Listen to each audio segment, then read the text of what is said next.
Hello, beautiful humans. Welcome to the Human Beauty Movement podcast, your source for hope, healing, happiness, and humanity. My name is Jennifer Norman. I'm the founder of the Human Beauty Movement and your host. This podcast is here to guide you on your journey of self-love, empowerment, soul alignment, and joy. With each episode, I invite beautiful humans from all corners of the globe to join me for open conversations about their life lessons and the important work that they are doing to help heal humankind. Take a moment now to subscribe to this podcast so you don't miss an episode. I'm so glad you're here joining me for today's show. Today, we're diving into a topic that many of us can relate to, the struggle to find light in the midst of mental health challenges. Whether it's anxiety, depression, or any other mental health issue, the journey to recovery can often feel isolating and overwhelming. But today's guest, Nicholas de Graaf, is here to offer a message of hope and practical advice. Nick has personally battled through anxiety, hypomania, mania, psychosis, bipolar disorder, and depression. His story of recovery is not just about surviving, but thriving. And he's turned his journey into a mission to help others to do the same. Nicholas is the founder of MAWS, Mental Awareness with Sports, a nonprofit based in Australia that blends a love for sports into a supportive community for people facing mental health challenges. His inspiration for MAWS came from his own experience of finding solace and strength through bodyboarding and talking openly about mental health with others who've been there. In today's episode, Nick will share his personal story, the creation of MAWS, and how engaging in sports and open conversations can lead to recovery and happiness. If you or someone you know is struggling with mental health issues, this conversation could be the catalyst for change. You'll learn how to find support, build resilience, and rediscover joy in the activities you love. So with that, let's welcome Nick de Graaf to the show. Welcome, Nick. Hey, Jennifer, how are you? I am doing well. How is it there in Australia? Yeah, it's a bit windy and stormy today, but it's not too bad.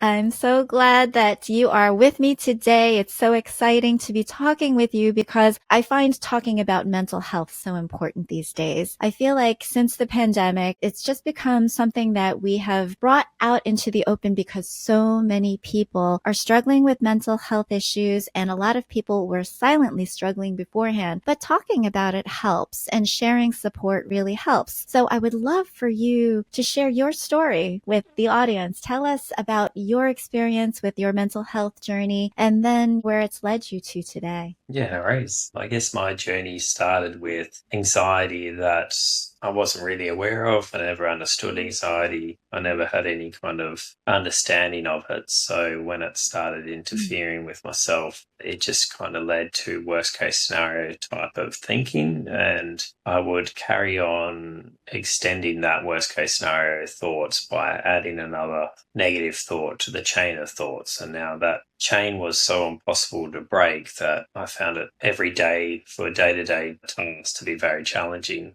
For it to be going to work was overwhelming, thinking that I was going to get fired because I've managed to give myself all these negative thoughts for so long that every day was a disaster. So the anxious thoughts, the severe anxiety, the not wanting to leave the house to go to a food shop or not wanting to socialize, not wanting to enjoy the favorite sports that I always used to enjoy. And that just got worse over time. So I didn't know what to do about it. And I thought one day I'm just going to actually speak to my GP about it. And that conversation was to make that appointment, to have that conversation saying that you're struggling with anxiety or trying to describe my train of thoughts was quite difficult at the time. So I finally made that appointment with the GP and I sat there and explained everything. And he kindly was just like, well, I think what you're suffering from is anxiety. We can have medication to get you back on track. And then we'll reevaluate from there. So he asked a series of questions regarding any mental health background at all, and I wasn't aware. I asked my parents, but my parents said there was no kind of mental health issues in the past. So yeah, I was put on a anti-anxiety medication. I carried on with my day. Another thing is with medication, I wasn't too familiar with taking medication to treat any kind of illness or mental health, and I treated it as like, okay, you take medication when you have a headache, so I'm going to take it when I have anxiety. So the severe anxiety, I might take a tablet then, but what I didn't listen to the GP was it actually needs to take it at a set time and build the actual medication in your system over a period of time. So I kind of must have blocked that out of my head and thought, this is going to fix my anxiety, take a bit of medication. And during the heightened state of anxiety and taking my anti-anxiety medication actually flipped underlying mental illness of bipolar into activation, really. So it threw me from partly anxiety to starting to go mania. And during that process of mania led to like a psychotic episode. I was manic for, I think it was quite a few days. It wasn't making any sense. I was just kind of seeing the world in a very different light and, chain linking everything, thinking that everything is making sense and not being here in the kind of present moment and being able to just see the world as what it is. I saw the world as everything connecting and overstimulated and very heightened mindset. So I was doing this for quite a few days until my wife managed to check in to get a mental health team to come out and assess me, which is a mental health emergency response team. They go under the name MEL, I think it is, and they came and assessed me, and pretty much they stated I was going from mania into psychosis and had to take me to to Junior Lock Hospital to get assessed. And then I was admitted to a locked psychiatric ward for, I think it was about a week. And then during that time, it took so long for all the nurses to be able to get me out of that psychotic state. They tried a lot of variations of medications to see if they could stop it in its tracks. But at that time, I was also thinking that medication was the poison. It was going to poison me because of that bad experience I had with the anti-anxiety medications. So I was refusing to take it at some points, and eventually they managed to calm my mindset down. I had to be heavily sedated. But during that process of psychosis, a lot of people experience psychosis differently. For me, I'm just more like a nurturer, kind of safe, loving kind of person, just real kiddie-like. So it's very different to what the media can sometimes portray it on the TV, that another killing by someone who's psychotic.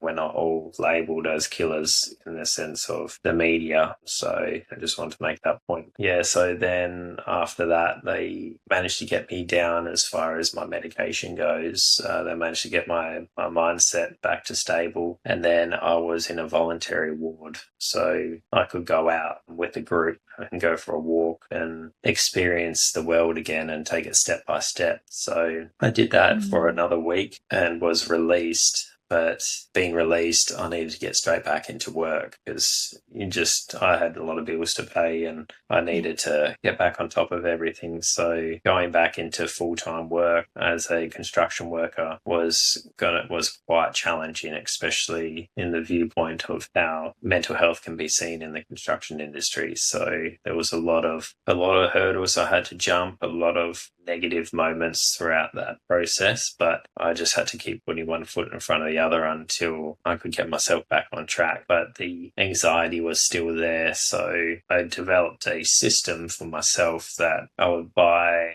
a pack of a container chewing gum, and every hour I would get through, I would reward myself with a piece of gum, because that just gave me something to look forward to instead of looking for the 8-hour day, which seemed impossible in my mental state, that there was no way I was going to be able to achieve to be on this site for 8 hours to finish the job. I would look at my time and just say, I've got an hour. I would just have a piece of chewing gum at that hour. Once I reached that hour, And then the senses kind of activated: the touch, the smell, the taste, and it kind of grounded me 100% to look forward to the next hour. So I did that over quite a significant amount of time until I could wean the chewing gum from 1 hour to 2 hours, 3 hours, 4 hours to don't even need it anymore. So that was a really great helping tool to be able to get me through that high anxiety in the workplace. And then I ended up moving to a bit of work in the landscaping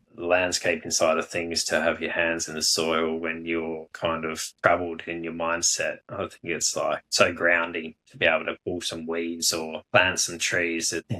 It's really relaxing. So yeah, managed to do that, and then just got back into full-time work. And after that process of getting myself stable, I thought, there needs to be more awareness for mental health, especially for men as well, and for all ages. If I could start it from the base and work on my way through to the adults, that would be great. And me and my friend who was suffering from depression, we both decided to go to a surf trip in Bali in Indonesia. And one of the guys there, one of the coaches, he actually lives with bipolar as well. And I found the courage to talk to him and say, look, I've only just recently been diagnosed. Because during that stage, they didn't know what it was. They didn't know whether it was schizophrenia, bipolar, but I ended up having another episode of mania during that work stage. And that's when I got labeled type 1 bipolar disorder. So booked that surf trip, had a chat with him, and that lived experience was so rewarding to hear it all come from him and hear all that guidelines and medication and how to treat yourself in these situations. I was trying to be the best student to be able to understand how I'm going to live the rest of my life with, this mental illness. So I kept in contact, still keep in contact with him today, but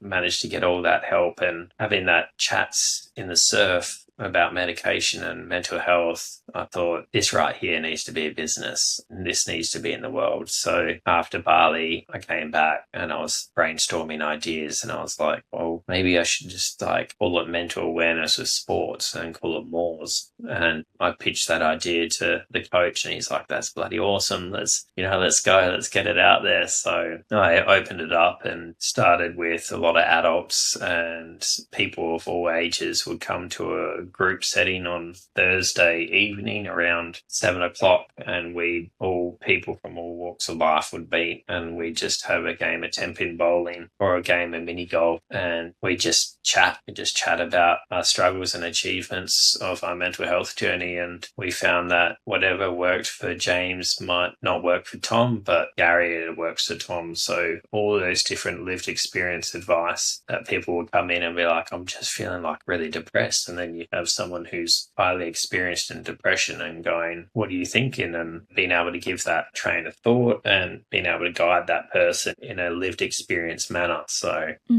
that was working really, really well. But then I kind of dived into trying to let the kids and get involved with the kids to see if I can raise mental health a bit earlier. So I ended up opening up the more skateboarding and more surfing. So I would teach kids how to surf and teach kids how to skate. And the skateboarding was really good because I created a system for confidence-based training that when you're at the top of the ramp, we can actually talk about anxiety, because a lot of the kids who want to drop in on a big ramp on a skateboard for the first time, a lot of their inner thoughts come out, and it's, I'm going to smash my teeth bottom of the ramp. And it's like, no.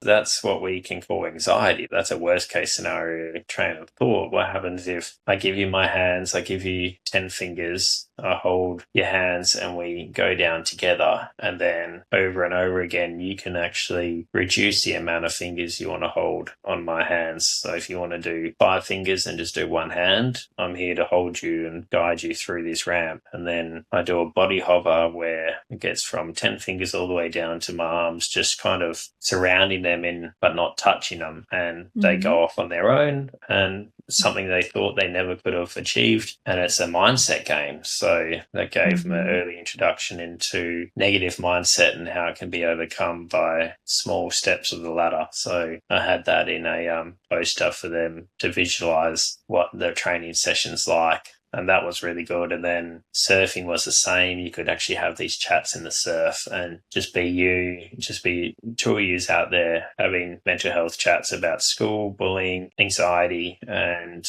having these grounding chats in the ocean whilst waiting for waves, and then catching a wave and coming back out and just enjoying life. Like, it was so much fun. So Wow. yeah. Yeah. Oh my gosh. You shared so much. And I really appreciate your openness, your forthcomingness with sharing all of your story, all that you had been through. My heart aches a bit because actually one thing that I wanted to share with the audience, this podcast is for education and of course entertainment. And we don't give medical advice. We don't treat or prevent or cure any diseases, and anything in terms of what we talk about is for information. And so anything that you hear, certainly run it by your own GP or your therapist and see if anything is right for you, if you want to follow up with anything. But certainly this is a conversation about general mental health and about ways to build support within the community, just as Nick has done. And I have an experience where I have actually gone through phases of anxiety and depression myself. And one thing that I have noticed is that there is a difference in quality of doctors. There is a difference with the kind of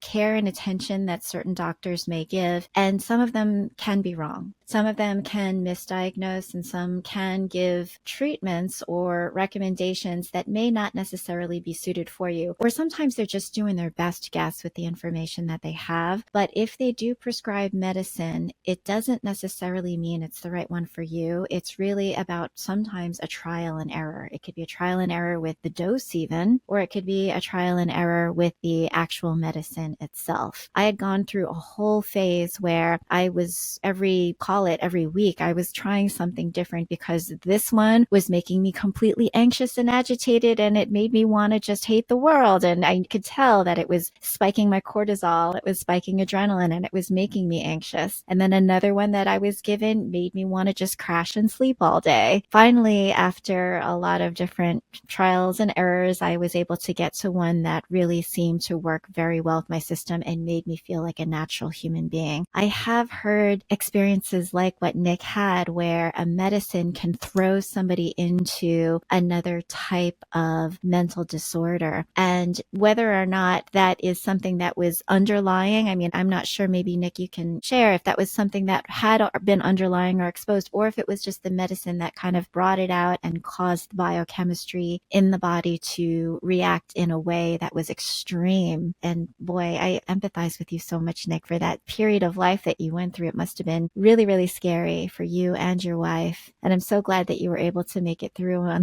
the other side and heal and get better and get to a place of balance. Yeah, thanks. Yeah, I'd just like to note that there was mental health on my parents' side that wasn't talked about. So if I was to be aware of that and I was told that, and I told the GP that, they wouldn't have prescribed that medication, I don't think. So yeah, it's always important to make sure you do your research with the family history of mental health before you seek any medication from a GP, and make sure that the GP is fully aware. Yeah. And that's the important part about what we're doing here, is we're making it okay to talk about it, because in past generations, it was so taboo. It was such a stigma. Nobody did want to disclose if they had a mental disorder or something was going on. There was a lot of things shrouded in secrecy. And so the fact that you've been so open about your situation is only going to benefit other people, and that you've brought into the light this wonderful opportunity to combine support and community and sport and doing something active and fun, something enjoyable, mixed with real conversations about how people are doing, and talking about things like fear, talking about things like anxiety, and making it very relatable, and then seeing how these little tiny bites of bravery can really make a world of difference in people's confidence and self-esteem. I love that you would talk about that with the kids, especially because it really helps them to see that they can develop a more can-do attitude about life. Yeah, exactly. Like, the kids to realize that they're more than their thoughts is huge, because a lot of the kids that I've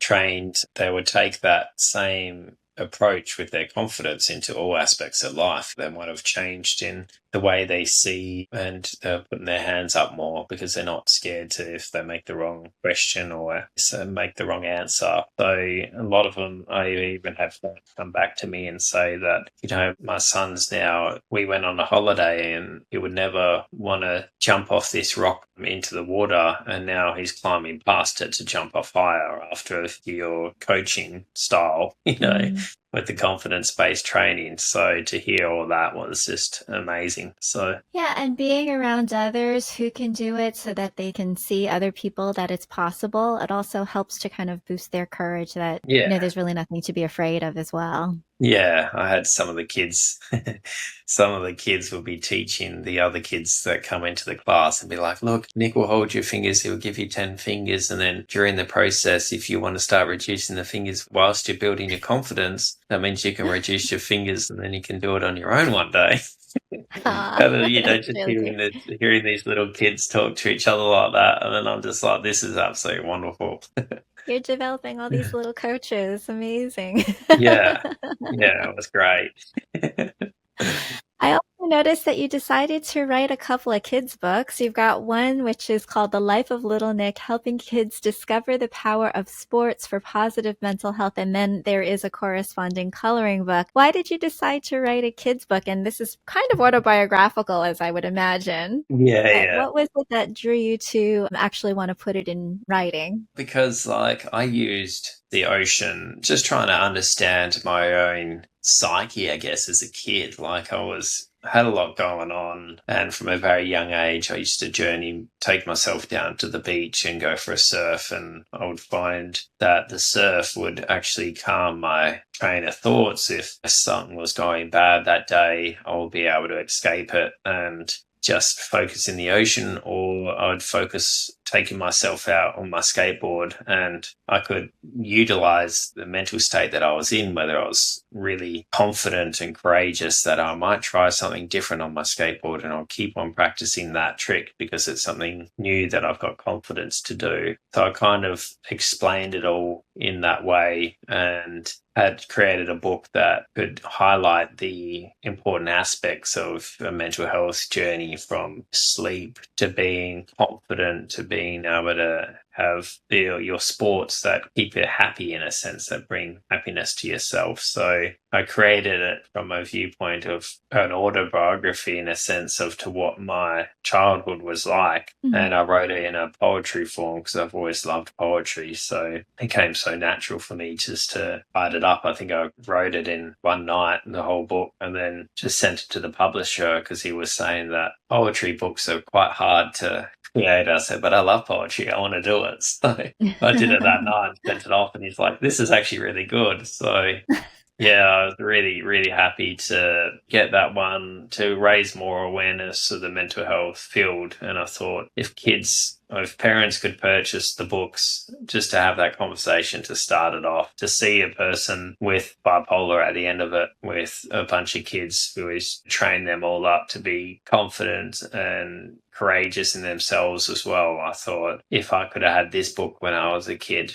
maybe I probably would find areas to reach out to be like, hang on, it's not just impossible to do. Someone's actually done it. So, and here's the person at the end of the book. So yeah, I just thought that's got to be another way to get the message out there. So I think I got it here. You can see that. The Life of Little Nick. For those of you. Yeah, you can get that on Amazon. But yeah, I put a lot of work into creating the images to be very appealing. Mm-hmm, mm-hmm. Yeah, there's something magical about really connecting and integrating your mind, your body, and your soul. And when you're doing that and knowing that your head might be spinning, your mind might be full of chaos, and if you can get yourself to have some semblance of control from a body perspective, from a physical perspective, either through sports or whether it's art or if you're writing doing something with your body that is going to help release some of that energy, it can be extremely therapeutic. And then also, I believe you also developed some mindfulness practices too, which help to also ground you. Nature is an amazing thing, as you were mentioning earlier when you were doing the landscaping. I think that's just a wonderful technique to really help to get yourself into a place of a bit more calm. Can you share with us what other kinds of practices that you tend to do on a regular basis? Yeah, so usually if I just go for a walk, get out into the weather, or whether it be a nice day or rainy day, and just take the dog for a walk and just take that time out just to relax and have a breather, because I feel like life can be so fast paced that we don't actually manage to stop and breathe and check in with ourselves to see how things are going, because we're too busy with everything that it's hard to stop. I mean, I found it difficult to meditate in the past. I haven't been able to really master meditation just because I'm a very active person and sitting in one spot, or that I'm just like, I prefer to go for a walk or walks in nature. So I would do the walking, I would do the running, I would do trips to the beach, or even surfing is a really grounding spot for me, just to be able to sit in the water, even if I only catch a few waves that day. I think that's a huge benefit for grounding for myself. But everyone's got their own unique ways of grounding themselves. So yeah, for me, it's definitely landscaping. Building is really grounding. I love to build, so I do that. Landscaping, building, and surfing, and running and walking is all of my categories that I can pick and choose. Yeah. Running and walking and surfing and landscaping, all of those things can very much be forms of meditation too, because you're in the present moment, for sure. And colouring in as well. Coloring, art, colouring in music. book. Yeah. Yeah. I've started drumming, which I find highly meditative. To get Yeah, into a beat, nice. you get lost in a beat, and I'm not great yet, but I just enjoy just hearing the different sounds of drums. And I've got a Yeah, it's handpan as nice. well, a djembe, and then a 4-piece kit that I've been kind of playing around with, because it's Oh, also nice. therapeutic to hit thing. Yeah, it definitely is. And then hear a sound come out of it is great. Yeah. Do you have one of those Now, dome things that have the sounds come out of it? Do you? yeah. I've got a Oh, nice. handpan, Oh, yeah. which has it's got it almost looks like a UFO, Yeah. like a metal So it's UFO. hand. Sounds beautiful, beautiful. Yeah. Now, MAWS is a nonprofit. How are you funded? Do you seek donations or do you get grants? Yeah, usually it would be through grants, and then I would just run the classes once a week on Thursdays normally, and we just meet up. It was, you pay your way in a sense. You just pay for your own bowling class, and it just come for a chat. But over the last year, I've been studying. So I've studied a diploma of mental health, and I also studied a full-time course to be a facilitator of the youth mental health first aid. So I wanted to have a bit of backing as far as education with lived experience. So I'm hoping to bring that to the not-for-profit and be able to guide people in a way that is beneficial, both in the sense of education as well as lived experience. Brilliant. I know also you were mentioning that your wife had been so instrumental in being support for you, and you wanted to say something about those who are caring for people who have perhaps mental health issues. What would you like to see in terms of support for those who are looking after people with a mental illness? I just wish there was like another community of some sort that could engage with carers of those of mental health issues. So whether it would have been like a chat group where people can come onto and discuss how their partners are doing with such and such, because they also need the support. I mean, they just go through just as much as the person with the mental health condition goes through, because they're the ones that are having to try and support that situation, whereas at times in my mental state, I could not even be aware of what's going on properly. So if they had a bit more support in a group where it could be connected to each other, or to be able to text each other, to be able to have a group chat of some sort, I think that would be highly beneficial. I think that's a great suggestion. And I know that there is a high degree of burnout among caretakers, whether it be for physical illness or mental illness. It can be extremely taxing on those who are caring for a patient or a loved one. And so for them to have the opportunity to have have that self-care and know that they can have that break or a sense of community of others that understand and would listen and be there to give them a shoulder when they Yeah, need it. I definitely. think it's really important. It's Yeah, important for us all to be able to come together in our times of need to support each other in humanity, for sure. yeah, definitely. Yeah, so looking ahead, what are your hopes for the future of MAWS and the impact that it can have on kids and adults struggling with mental health challenges? Well, I'd love to. I always have this idea that like you could branch out more to mental awareness with skills, and then I could have like almost like a recruitment group that we can have employ people that have just coming back from depression or anxiety or this or that and wanting to get back into the workforce. And then companies can pass on some work, whether it be some landscape or this or that. And I could try and manage that process and be able to get these people back on track mentally as well as working as well. So there's always an avenue to go. Mental awareness or skills is something that I've thought in the back of my mind. I think that's great, as well as some training for the employers of just knowing, obviously from an inclusivity perspective and a sensitivity awareness perspective training. But it reminds me of the programs that are in place for those who have been in prison or in jail or juvie or Yeah, things like exactly. that, where there is the education, the training, and a way back, a system and a process to get them back into having a job, having a career, and getting some of the issues erased and knowing that, okay, this might have been part of my past, but I'm here and I'm willing and I am really excited about the opportunity to come in and extend some value to the company. So yeah, programs like that could be extremely instrumental for a large part of the population that has been affected with mental health issues these days. Yeah. Love it. Yeah, definitely. Great, great. Well, Nick, how can people find out a little bit more about you and about MAWS if they're interested? Yeah, so you can find me on mawsgroup.com.au, and then you can find MAWS Group through Instagram and Facebook as well. So website there, Instagram and Facebook, they can always reach out that way. Excellent, excellent. Yeah. Everyone, this is Nicholas de Graaf. I want to thank you so much, Nick, again, for sharing your story, for being so open, and for the work that you're doing to really eradicate the stigma around mental health for men, for youth, for adults. Everywhere that you are and everybody that you can touch is the better for it, certainly. And I really just am so happy for your beautiful humanity, and thank you so much for being part of the movement. All right. Thank you so much, Jennifer.